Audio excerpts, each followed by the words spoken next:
Kuboshwa nekuvela enkantolo kwalomsolwa losolwa ngekugagadlela kwawukhulula emoyeni lomndeni walona lwagagadlelwa. Lendvodza leneminyaka lengemashumi lasikhombisa nesitfupha isolwa ngekugagadlela lentfombatane emahlandla lamabili. Badali balentfombatane bethemba ukuthi lomsolwa utawukubhadla ejele. I would have liked the court to keep him in jail, so that if he didn't sink in him of what he's done, you'd have time to think of it whilst he's still inside. Because now he believes he's won something.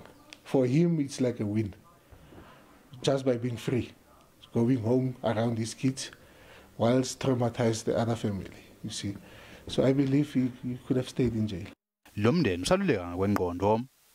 Uthi lokuphathamiseka engqondweni nebuhlungu lobubangelwe ngilendvodza leya yahlala nasekhaya labo bumatima.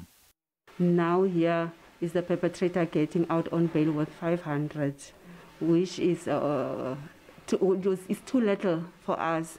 The amount should have been more than 500, but we are saying we are hurt, we are sad. Indeed, it cuts like a knife deep within your heart, especially if you are the one directly faced with the situation. But we still abide by the law and say, let the law take its course. Leminye imibanzela yebheyili inikete lomelaphi wendzabuko kwekutsi angalokothi asonzele kulona lohlukunyetiwe nobe kumndeni wakhe.